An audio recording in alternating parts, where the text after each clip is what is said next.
বিদেশিদের সাথে চুক্তির ক্ষেত্রেও দেশের নিরাপত্তা, ভবিষ্যতের নিরাপত্তা, এগুলো দেখতে হবে। গণভোটের কোনো আইনি ভিত্তি নেই। মানব শিশুদের রক্ত পানকারী একজন ভয়ঙ্কর নারী যে বিনা ভোটে ক্ষমতায় থাকতে চায় শুধুমাত্র নিজের স্বার্থ রক্ষা করার জন্য, নিজের পরিবারের স্বার্থ রক্ষা করার জন্য, বাংলাদেশটাকে লুটপাট করার জন্য, বাংলাদেশের জনগণের যে টাকা আমানত রাখা হয় সেই ব্যাংকগুলোকে হরিলুট করার জন্য যিনি কাজ করেছেন, সেইটার পুনরাবৃত্তি যাতে না হয় এটা ডক্টর ইউনূস সাহেবকে দেখতে হবে। বিদেশিদের সাথে চুক্তির ক্ষেত্রেও দেশের নিরাপত্তা, ভবিষ্যতের নিরাপত্তা, এগুলো দেখতে হবে। কত তো কাজ বাকি আছে। আপনারা প্রায় 1 বছরের কয়েক মাস বেশি হয়ে গেল, মানুষ যেটাতে আক্রান্ত হচ্ছে আপনার তো নজর সেই দিকে থাকা উচিত।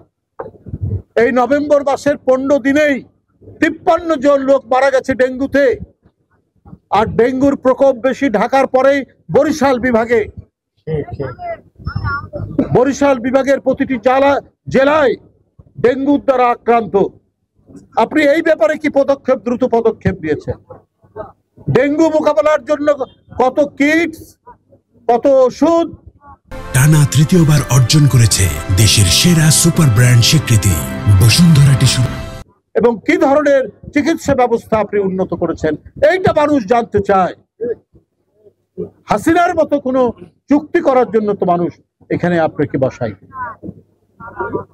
মানুষ চায় তার যে কর্মসংস্থানের অভাব দেখা দিয়েছে সেই কর্মসংস্থান যাতে হয়।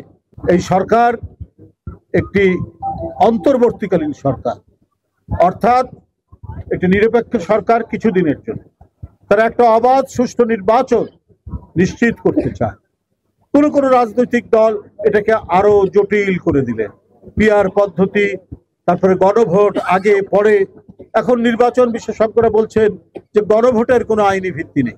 যাই হোক, তারপরেও সব রাজনৈতিক দল প্রত্যেকের যাতে ইনক্লুসিভ, সবাই একত্রিতভাবে নির্বাচনে অংশগ্রহণ করে, সব রাজনৈতিক দল মিলে ঠিক আছে গণভোট চাচ্ছেন, তো সেটা গণভোট হোক, ভোটের দিন একসাথে ভোট হবে। কিন্তু এটাও তো মানুষের কাছে প্রশ্ন থেকে যাবে যে গণভোটের মাধ্যমে মানে আইনি একটা স্যাংশন ছাড়া আপনি যখন কোনো একটা মানে আইনি কোনো কাজ করতে যাবেন, সেইটার যদি আবার আইনি ভিত্তি না থাকে তাহলে তো এটা মানে ভবিষ্যতের জন্য সংকট তৈরি করে।